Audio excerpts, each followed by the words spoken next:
abrir un poco la discusión para ver si realmente esto es un nuevo ciclo molecular o realmente es un marcador que debemos interpretar de otra forma. Bueno, agradezco a AstraZeneca también nuevamente por el apoyo a algunos conflictos de interés. La historia de GERD tiene más de 25 años. Más de 25 años de éxito que fue aprobado el primer tratamiento anti-GERD2, el trastuzumab. Fue Nobel y es la gran historia de éxito y que cambió el paradigma del cáncer de mama. Como bien lo dijo mucho el doctor Perú, hizo esta clasificación ya hace 25 años, bueno, el próximo año cumple 25 años, cuando cumple su edad de edad, de luminal A, luminal B, GERD2 basal, y esta clasificación sí es algo vigente. Entonces, hace 20 años estábamos hablando de acá tenemos la clasificación de Trust Perú y hacia el lado izquierdo tenemos los nuevos biomarcadores que han ido saliendo, BRCA, P3-quinasa, alteraciones de la vida de los receptores de estrógeno. Entonces, si bien los científicos moleculares todavía están vigentes, se están agregando una serie de cosas. Yo tengo mañana una charla para hablar de nuevos biomarcadores de receptores hormonales, de CDR1, P3-quinasa, que tienen justamente nuevos tipos de tratamiento. Lo mencionó mucho, pero también la parte analítica es fundamental. El formulario que tenemos que utilizarlo, la fijación de los tejidos no puede exceder la hora en condiciones ideales, empiece a fijarse. Pero lo más importante es que cuando ya estamos pensando en molecular, evitemos la desclasificación con ese, por favor. Si podemos pasar y hacer una desclasificación con EDTA que sí nos permite acercar moleculares, yo creo que vamos a tener un gran avance. Este es un gran problema en cáncer de mama, en cáncer de pulmón, sí, porque muchos preguntan con enfermedad metastásica. Casi todas las guías refuerzan y comentan acerca del uso del formol en página. ¿Por qué? Porque eso es lo que sucede. Ustedes pueden ver aquí que se pierde la expresión de los estrógenos y de la progesterona cuando la muestra se queda más de 8 horas o overnight sin tener contacto con formol. Afortunadamente, el GERD2 es bastante estable, pero eso no quiere decir que lo debemos dejar días, sino que de repente sí podríamos tener en cuenta que una muestra que tiene mucho tiempo en formol sí nos podría servir para GERD2 teniendo la consideración del caso. Pero miren lo que sucede con el KI-67, cómo se pierde cuando pasan los días y definitivamente eso tiene un impacto en ciertas cosas, ¿no? Porque el KI-67 nos va a decir, oye, tenemos un cáncer de mama triple negativo, y con un KI-67 en cero, oye, de repente este no es un triple negativo, de repente es un problema premetílico y mejor encargarlo. Entonces, para eso sí nos puede ayudar mucho KI-67 antes que para tomar decisiones y intentarlo darle tratamiento a un paciente. Este es un estudio en el que nosotros hicimos y claro, el gran problema que tenemos es la falta de estandarización en los procesos analíticos y también la falta de acceso a pruebas como GERD2 en la cosa estrecha que se está cortando en esos meses. Entonces, el manejo preanalítico implica no solamente a los patólogos, implica a los cirujanos, que tenemos algunos cirujanos que nos están acompañando. Es importante que la muestra no se quede el fin de semana, sino que esa muestra llegue al laboratorio rápido y cuando llegue al laboratorio de patología, el tecnólogo la corte y le ponga a fijar, porque que llegue la muestra y se quede el fijador hasta el día de lunes, tampoco. Y este es el desarrollo de fármacos que ha habido desde trastuzumab a, bueno, falta 2024, pero pueden ver la cantidad de fármacos que se han ido desarrollando a través de los años y sobre todo en los últimos años. ¿Por qué? Porque se agregan los anticuerpos conjugados. Esos anticuerpos conjugados son moléculas de quimioterapia que están unidas a un anticuerpo anti-GERD2. Entonces el anticuerpo anti-GERD2 lleva la molécula de quimioterapia que introduce dentro de esa aplicación. Suena bonito, ¿no? Bueno, entonces tenemos la clasificación de GERD2, como la conocemos, 0, 1 cruz, 2 cruces, 3 cruces, básicamente va por la proteína. Pero en este nivel lo que tenemos es un bloqueo de la vía del GERD2. En este nivel de los tumores que tienen algo de expresión de proteína tenemos un target, el GERD2 es un target. O sea, si nosotros bloqueamos acá con trastuzumab a esos pacientes, no vamos a producir nada, porque no estamos bloqueando la vía. En cambio, cuando nosotros bloqueamos en ese nivel con trastuzumab, los pacientes se van a poner. Y hay estudios de pacientes que le han dado con 2 cruces, que le han dado tratamiento con trastuzumab y sencillamente no reponen. ¿Por qué? Porque no está bloqueando la vía. Entonces las guías han ido cambiando. En el el año 2000 ya hablábamos, en el 2021 hablábamos de HER2 positivo y HER2 low, que ya se venía la nueva guía, ya está la nueva guía de 2023, y en el momento actual ya tenemos también las terapias disponibles para el tratamiento de HER2. ¿Qué cosa es el HER2 low? Como les decía, el HER2 low es este tipo de cáncer de mama que no es HER2 positivo, que no tiene la amplificación del HER2, pero que tiene una tinción moderada, 2 cruces o una cruz en la inmunosorbita. Y eso es lo que les mencionaba. Este es el anticuerpo anti-HER2, por ejemplo, trastuzumab, ¿no? Que va a ir con una molécula y va a depositar esta molécula de quimioterapia dentro de la célula. Eso lo hace el EDM1, que es el primero que salió, pero el último y el que está causando mayor impacto en los grandes estudios es el trastuzumab deruxtecan, que a diferencia de solamente introducir la molécula dentro de la célula, produce una diseminación de la molécula de quimioterapia no solamente en la célula, sino en el microambiente tumoral. Y ese efecto se llama bystander killing effect. Entonces es mucho más potente. Y estas son las curvas de sobrevida del estudio DESTINY-PSP4. Acá pueden ver que las curvas de sobrevida en los pacientes con enfermedad HER2 low que recibieron trastuzumab deruxtecan se duplicó, tanto en sobrevida libre de enfermedad como en sobrevida global. Bueno, en sobrevida global que se duplicó, fue bastante fuerte. Entonces, tenemos enfermedad HER2 positivo y enfermedad HER2 negativo. HER2 positivo, tratamiento con anticuerpos anti-HER2, y el HER2 negativo, efectivamente, no tiene documentado. Y en el medio tenemos los HER2 low, que son los que tienen una cruz de extinción leve mayor del 10% de las células, o los que son 2 cruces o equívocos que no amplificaron el HER2 precision coefficient. Eso es HER2. Hay una subclasificación, creo que todavía está en evaluación, que es el HER2 ultra, y ahorita vamos a conversar. Acá podemos ver HER2 3 cruces, ese es un HER2 2 cruces que lo amplificó, entonces ese le damos tratamiento de HER2. El que no amplifica lo metemos dentro de la categoría de HER2 low, igual que los una cruz. Y los 0 los dejamos como verdaderos negativos. Entonces olvidémonos de ponerle negativos a estos de acá, porque le estamos quitando la posibilidad de recibir este tratamiento con anticuerpos anticuerpos. Y acá está la clasificación ultra low. Los tumores que tienen menos de 10%, pero que tienen 1, 2, 3 células, van a entrar dentro de esa categoría. Aparentemente sí hay un beneficio también con tratamiento con anticuerpos conjugados. El beneficio es menor, pero existe. Ya, y los patólogos, como vemos cuando vemos clínicamente la enfermedad HER2 low. La enfermedad HER2 low, ¿qué cosa es? Es una enfermedad básicamente hormonal. La gran mayoría de tumores HER2 low que vemos son hormonales. Son menos grado 3 que los HER2 0, no vemos tanto grado 3, y tiene un Ki-67 no tan alto como el del HER2 0. Entonces, para esto más o menos nos sirven los marcados. Entonces, HER2 low es más receptor de estrógeno positivo, receptores hormonales, perdón, menos G3 y menos G3. Entonces, la relación entre HER2 low y la expresión de receptores de estrógeno es súper estrecha. Entonces, el HER2 low, la gran mayoría de HER2 low son tumores hormonales. Entonces, hay que entender mucho la enfermedad hormonal para entender el HER2. Cuando vemos si tiene una clasificación o hay una diferencia demográfica, no hay mucho, pero llama la atención que el grupo asiático tenga menos HER2 low que el grupo de pacientes blancos. En general, nosotros tenemos mucho componente asiático, y eso es porque los asiáticos tienen mucho cáncer de mama triple negativo. Entonces, al tener más cáncer de mama triple negativo, van a tener menos enfermedad hormonal y por ende menos HER2 low. Y probablemente eso es lo que nos sucede a nosotros en la serie que estamos trabajando junto con AstraZeneca. No hay mucha diferencia en sobrevida, y eso es lo que dicen, ¿es otro tipo molecular? Sí o no. ¿Esto va a ser un nuevo luminal? ¿Qué tipo se puede hacer? No lo va a hacer, porque no ha habido una diferencia, salvo el estudio de Carsten-Mendel, a pesar de que aquí amigo, al final los otros estudios demostraron que no había una diferencia de sobrevida entre pacientes HER2 low y HER2 0. Y bueno, esta es más o menos la distribución, ¿no? Los que son HER2 0, la gran mayoría terminan siendo basales, y los que son HER2 low, la gran mayoría terminan siendo subtipos luminal y luminal. ¿Y cómo está nuestra concordancia entre patólogos? No andamos muy bien. Realmente es muy difícil en estos niveles en los que son 2 cruces, una cruz y 0 cruz por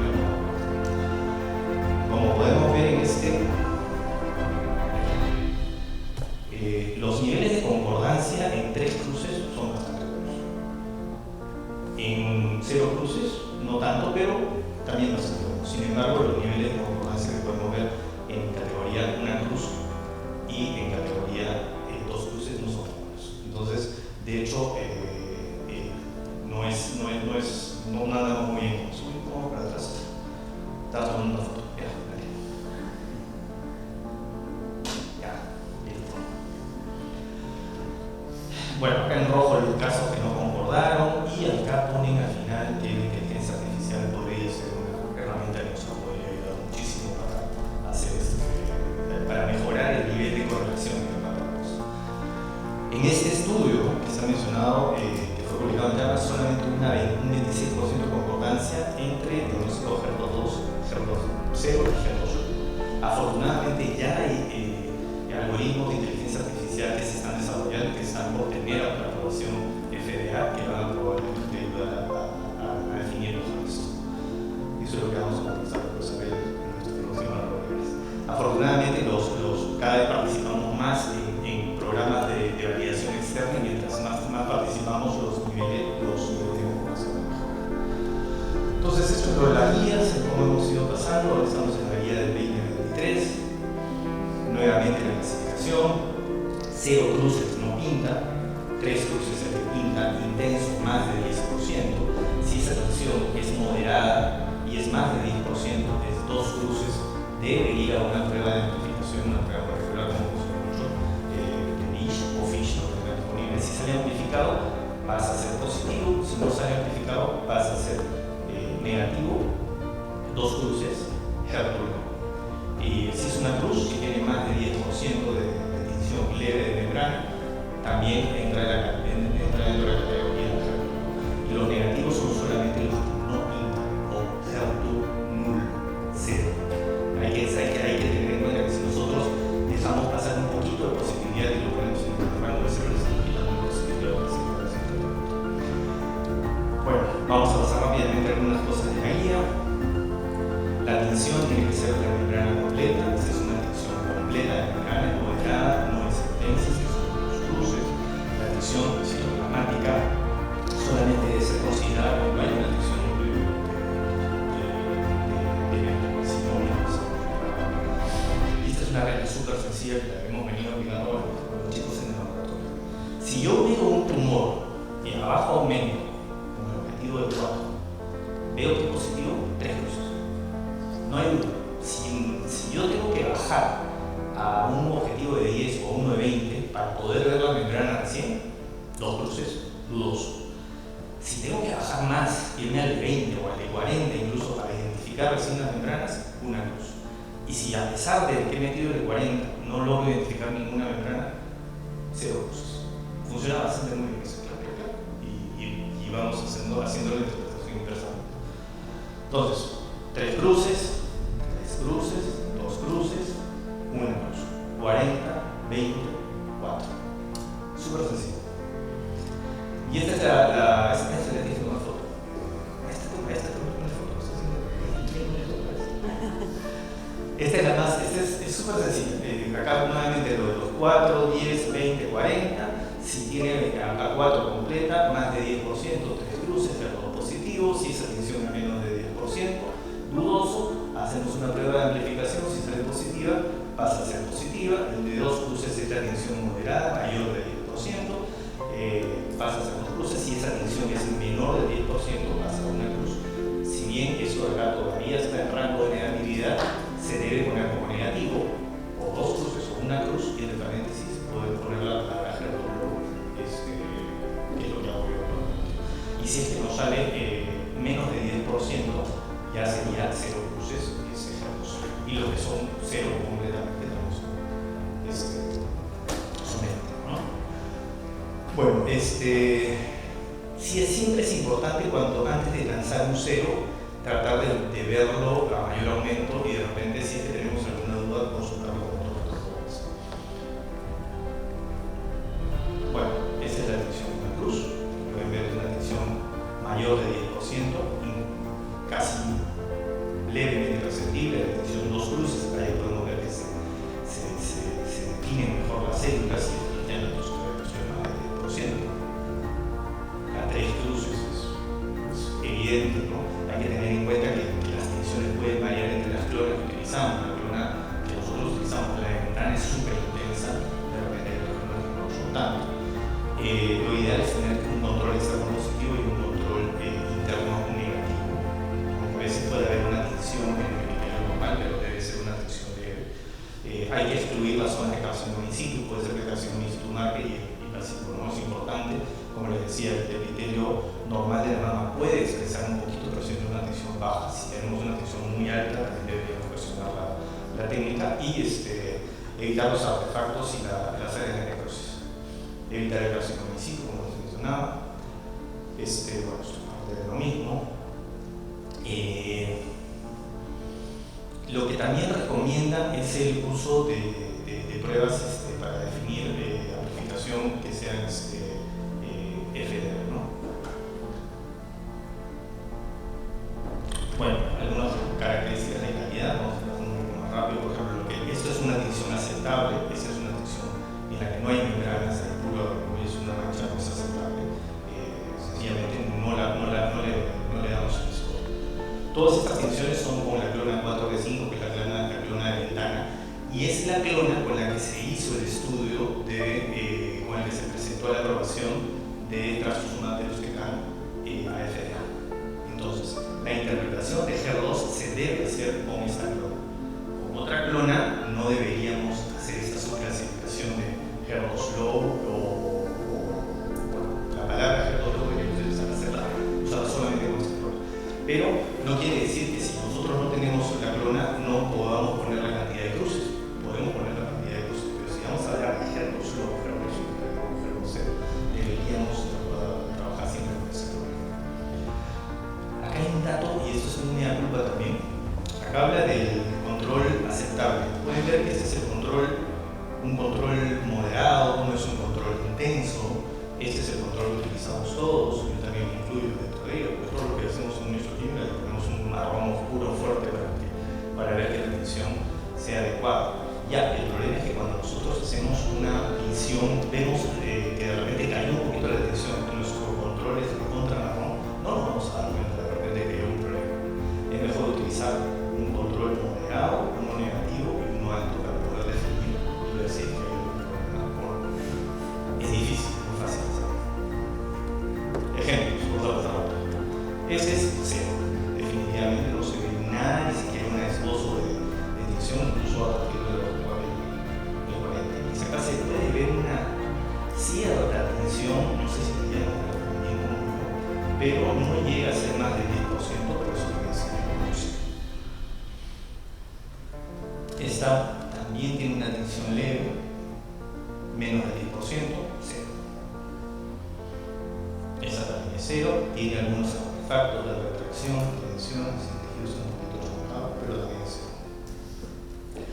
Esta es una tensión que acá no me parece que sí es leve, en ese grupo es más del 10%, pero al final ha sido considerada menos del 10% y sobre todo que no tiene una tensión completa. Sin embargo, creo que este podría entrar en una tensión, en una categoría de ultra low, que son estos tumores que tienen menos de 10% de células. Este es otro borderline que tiene menos de 10%, pero acá ya se ve una tensión, podría entrar dentro de la categoría que está en la reacción que es incluso de los ultra low. Acá ya vemos una tensión y pueden ver si quieren en el anterior, no se define muy bien en el 20, recién en el 40 se define.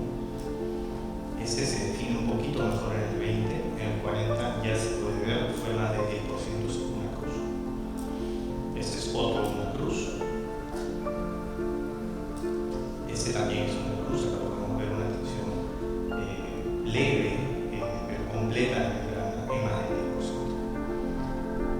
Este también es una cruz, más del 10%, la otra un poquito más formado de tubos.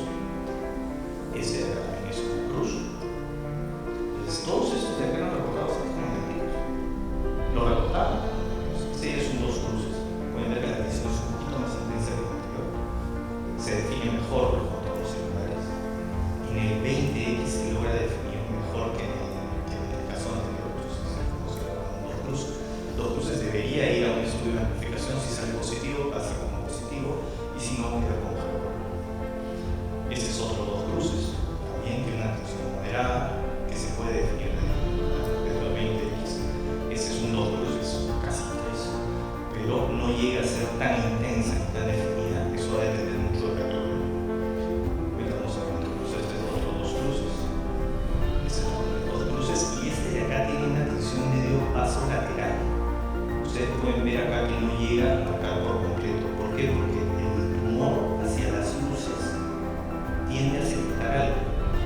pierde ese pedazo de membrana.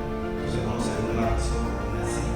No quiere decir que no sea completa, sino que como es un tumor que está secretado, que está perdiendo esa parte no se queda marcados.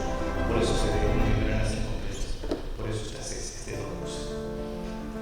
Otros dos cruces, una membrana completa, francamente visible en el 20X, y este ya son tres cruces. Hay diferencia, ¿no? Pero eso es porque es la clona 4B5. Normalmente en una clona de otra marca, de repente no vamos a tener un tres cruces tan intenso como este.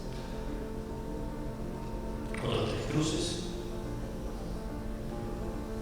Otros tres cruces medio heterogéneo. Pueden ver áreas que tienen una tensión menor, incluso acá hay áreas que no se logra definir bien. Tres cruces. Ya, pues este ya es 5. Artefactos. Sobre que estamos hablando de patólogos, pero la gran mayoría son patólogos. Artefactos. Hay que tener en cuenta que la tinción, la tinta para tejidos que utilizamos no puede generar estos artefactos. Entonces hay que tener en cuenta el color que estamos utilizando o no utilizarlo, ¿no? A veces la retracción de los tejidos puede hacer que se acumule el TAP y darnos una falsa luz, como la que se ve acá, que no es una luz verdadera, sino es un artefacto. Esas manchas de los tejidos, el acúmulo de TAP también nos puede dar. Esta es una mancha roja de tinta de tejido, ¿no? El background que se ve también a veces es tinción citoplasmática, y también acá tenemos tejido que nos puede afectar. La retracción, como les digo, se desprende el tejido y ahí se deposita, pero eso no es una tensión de membrana verdadera. Estos grumos que a veces se forman y probablemente estén relacionados a una fijación. Bueno, se lo habíamos visto, la tensión citoplasmática no debe ser considerada. Bueno, hay unos tres cruces y acá vemos una membrana parcial, pero es intensa. Cuando hay alguna duda y nosotros vemos una tensión intensa, es mejor ponerle dos cruces. O sea, no mandarse a darle tres cruces a esto, pero si a pesar de que no vemos una membrana completa, pero vemos una intensidad fuerte, es mejor ponerle dos cruces. Este de acá son dos cruces también, pero vemos algunas células que tienen una marcación bastante marcada, pero la gran mayoría de células que están aquí tienen una tensión leve y considerablemente bajas. Por eso lo mismo que vimos. Es importante reincluir en los reportes la clona, porque no es lo mismo, como les digo, tener una clona como la 4B5 que de repente una clona que no tenga efecto, ¿no? Bueno, la curva de sobrevida que habíamos visto, ya está la recomendación de utilizar la clona 4B5 en el aparato Benchmark Ultra para evaluar la posibilidad de que los pacientes reciban tratamiento contra su deruxtecan. Eso es lo que dice la guía de Benchmark. O sea, si vamos a hablar de enfermedad HER2-low, tenemos que incluir la clona 4B5. Eso es lo que ¿por qué? Porque el rendimiento, la estabilidad de la clona 4B5, que es esta de acá, y este es un estudio que se hizo en NordQC, pueden ver que los resultados son bastante estables, mientras que hay otras clonas que suben y bajan y que tienen diferentes niveles de emisión. La clona que tiene mejor rendimiento hasta ahorita es la 4B5. Parece que está sacando una nueva clona y que podría funcionar muy bien. Y eso es lo que les mencionaba, las clonas tienen diferentes niveles de atención. Miren el pathway versus el RCT versus la leica. Y acá podemos ver que los patrones de atención son diferentes. Bueno, eso es sencillo. Los tumores normalmente son heterogéneos, eso lo mencionó Lucho. Este es un caso de dos cores del mismo paciente, de la misma muestra. Acá era una enfermedad dos cruces y acá teníamos un foco que era tres cruces. Es importante reportarlo como positivo, pero también indicar que es heterogéneo. Porque si nosotros le vamos a dar tratamiento anti-HER2, eso es lo que va a responder. Y esa enfermedad de PAN probablemente no vaya a responder igual que esta. Nuevamente, la recomendación y la posibilidad de que la inteligencia artificial nos vaya a ayudar a resolver todos estos problemas de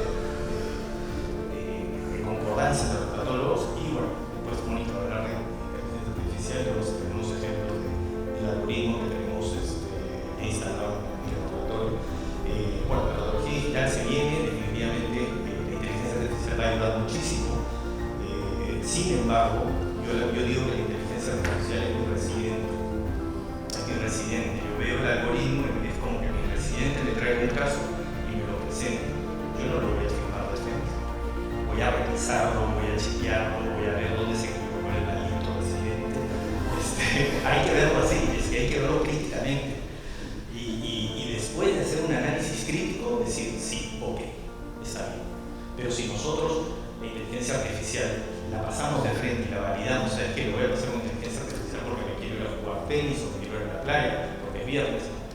Ahí estamos, vamos. O sea, eso es una herramienta que nos va a cortar los plazos, pero siempre hay que verla como algo que puede fallar y que puede presentar algunos errores.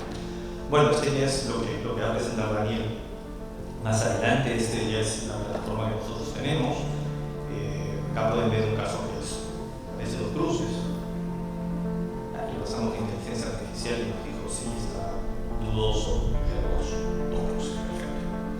Estamos de acuerdo, nos muestra nuestro grafiquito y sí, bueno, estamos de acuerdo. También nos ayuda a hacer el reporte nos dice cuántas células estamos viendo, ¿no? Con mi huella lente, solamente al final ya no solamente decimos 10, sino 11, 12, 13%. ¿No? Y después le hicimos el algoritmo para HER2 y nos salió no amplificado, ¿no? Y eso es lo que las células que marca el algoritmo y nos dice que el valor que tiene es 1.1. También cuántas señales había y todo eso. Entonces, lo que sí es importante también considerar la heterogeneidad, porque como les digo, si hay áreas que son francamente positivas, esas son las que van a responder a HER2, de las que HER2 y de las que no. Bueno, así. Esto es más denso. Este es un tema de la heterogeneidad, justamente. Los tumores son heterogéneos. Hay tumores que tienen expresión de la proteína de membrana y que van a ser susceptibles para el tratamiento anti-HER2 y hay tumores que no necesariamente. Y eso comentábamos ayer en el laboratorio. Acá podemos ver un tumor que lo marroncito es la tinción de HER2 y lo de adentro es la amplificación. Los tumores homogéneos, tú le vas a dar tratamiento anti-HER2 y va a responder, porque todos tienen la misma característica molecular y tienen la misma proteína en la membrana. Sin embargo, hay tumores que no tienen la proteína. Entonces, si yo le doy terapia anti-HER2, probablemente no vaya a responder. Pero si le doy un anticuerpo conjugado que tiene un efecto bystander y la célula de cruzadito se va a contaminar con la quimioterapia de este, probablemente sí va a responder. Y un poco esa es la expectativa que se está generando con los anticuerpos. Entonces, eso es lo que sucede. Le damos tratamiento y al final quedan algunas células que no tienen la proteína HER2. Esos de acá van a responder probablemente a un tratamiento quimioterápico o si son hormonales, van a responder al tratamiento hormonal. Entonces, acá tenemos la heterogeneidad genética y la no genética. Es un poquito más denso. La heterogeneidad genética es que los tumores son genéticamente diferentes, clonas diferentes. Tumor de células de baja agresividad o células de alta agresividad. La sensibilidad a quimioterapia va a ser buena porque la quimioterapia va a matar todo, pero el trastuzumab solamente va a atacar las células que tienen la proteína sobreexpresada. Estas células de acá no van a responder. Y este caso es peor, porque tenemos una heterogeneidad no genética. Las células que tienen la proteína van a funcionar, van a ser destruidas por el trastuzumab, pero estas células no van a ser destruidas, pero tienen alteraciones genéticas que le dan agresividad y resistencia a la quimioterapia. Entonces, esos tumores son resistentes a la quimioterapia y son los tumores que van a progresar cuando les damos tratamiento anti-HER2. Estos heterogéneos de acá van a tener respuesta patológica incompleta, pero estos de acá son los que no van a. Entonces, todavía es difícil lograrlo, pero hay que entender el concepto de la heterogeneidad, porque no todos los tumores responden. Bueno, entonces esa es la heterogeneidad. Ese es un HER2 negativo, un tumor homogéneo va a responder bien, uno es genéticamente heterogéneo y uno no genéticamente heterogéneo. Y ese es el ejemplo que yo les mostré hace un rato.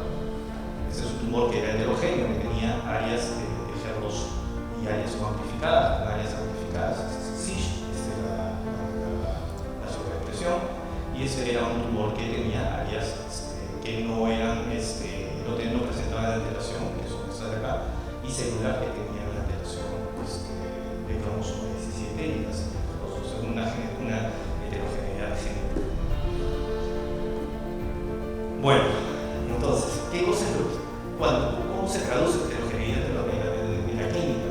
Los tumores que tienen baja heterogeneidad tienen esta sobrevida y los que tienen alta heterogeneidad tienen esta sobrevida. Es decir, los pacientes que son homogéneos viven más que los pacientes que no son. Entonces, no solamente debemos incluir 0 cruces, 1 cruz, 2 cruces, positivo, sino si el HER2 es heterogéneo o no, o si es heterogéneo, incluirlo dentro de nuestros estudios, porque definitivamente podemos ver que la respuesta patológica completa que se da en los tumores que no son heterogéneos solamente llega a esos niveles. Los que son homogéneos tenemos respuestas patológicas completas que pasan el 50%, y los que son heterogéneos no llegan a esa respuesta patológica, llegan a esas respuestas patológicas más de tipo 0 o 1, y bueno, definitivamente sobrevida tradicional. Afortunadamente hay algunas herramientas, así como existe el Oncotype para los tumores luminales, también hay plataformas moleculares que permiten identificar los tumores que son HER2 y que son HER2 enriquecidos. ¿Qué quiere decir? Que son los que dependen del HER2, los que les vamos a dar tratamiento y los que van a responder. O sea, tenemos dos tumores exactamente iguales que expresan HER2. Uno es enriquecido y otro no es enriquecido. Y el tumor que es enriquecido es el que va a responder a la terapia anti-HER2, mientras que no es enriquecido. Esta herramienta se llama HER2Dx, todavía no está disponible en el Perú, pero ya se está utilizando y probablemente vaya a tener una aprobación próximamente de FDA. Es una plataforma de 27 genes, permite identificar tumores que van a lograr la respuesta patológica completa y tumores que no la van a lograr. ¿Para qué? Para darle más o menos argumento, darles esquemas de repente más agresivos, o de repente los tumores de mayor riesgo considerar un anticuerpo conjugado antes que darle una terapia solamente con trastuzumab. Bueno, esas son las respuestas. Probablemente los de alto riesgo se les va a dar tratamiento más agresivo a este DL1, pero probablemente vaya a ser de inicio darle tratamiento con anticuerpos conjugados antes que solamente con HER2. Usando esta plataforma y este estudio que lo hizo AliExpress, cambiaron el estatus de tratamiento de los pacientes en 19 de 33, solamente con el valor, porque había pacientes que todos eran HER2, pero no todas las enfermedades, no todos los pacientes HER2 van a responder. Entonces, ya para finalizar, ¿el HER2 es una entidad diferente o no? Carsten Denker, gran amigo, publicó este trabajo en el Lancet, y en este primer trabajo él decía, sí, bueno, ha habido una pequeña diferencia entre los pacientes HER2 low contra los pacientes HER2 0, y puede ser que esto se trate de un subtipo molecular diferente. Rápidamente salieron los estudios, y este estudio que es justamente del grupo de AliExpress, que es el que hizo el HER2Dx, que es el líder de esto, no lo veo. Bueno, acá podemos ver las curvas de sobrevida de los pacientes hormonales positivos, HER2 0 y HER2 low. No hay diferencia. Y acá podemos ver en los pacientes que son hormonales negativos, o sea, que eran triples negativos, pero que eran HER2 0 o HER2 low, tampoco hay diferencia. Entonces, la diferencia realmente está en el subtipo molecular. O sea, el tipo de cáncer de mama triple negativo es el que va a dar el pronóstico. Igual, el tipo hormonal es el que va a dar el pronóstico. HER2 low es una herramienta adicional, es un blanco adicional, pero no significa que esto sea un nuevo tipo molecular de cáncer. Básicamente, no hay una versión. Bueno, vamos a cerrar ya para hacerlo más larga. Primero, seguir las recomendaciones de ASCO 2023. Esa guía está en la página de CAP, es ASCO CAP, la podemos bajar. Básicamente la misma del 2018, los puntos de corte siguen siendo los mismos, solamente que han agregado la consideración de definir si se trata de 0, una cruz, 2 cruces, y la recomendación del uso del protocolo 4-5 para la interpretación del HER2. Los patólogos debemos realizar una práctica para determinar por inmunohistoquímica si es 0 o una cruz, y si es necesario pedirle ayuda a un segundo patólogo, también el uso de controles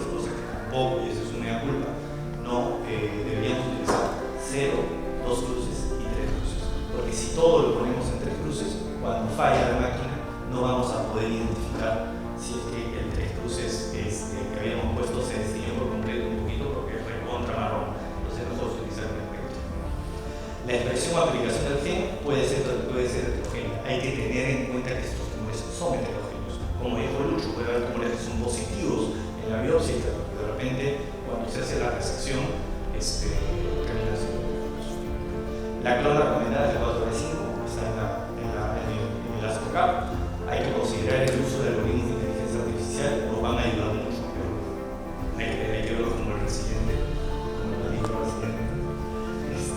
Las plataformas moleculares sí van a ayudar mucho para definir la enfermedad HER2, definitivamente, pero es más lo que la ayuda que van a dar los médicos. No cuenta, el HER2 no cuenta con evidencia robusta para decir que se trata de una nueva entidad molecular en cáncer de mama, en ese momento. Hay que participar en programas de calidad, eso nos puede ayudar mucho, y creo que esperaría que en algún momento tengamos programas nacionales de calidad. Y bueno, discutir los casos en equipo multidisciplinario es fundamental, y que nos inviten los patólogos, y si no nos invitan, hacer que nos inviten, porque ahí es donde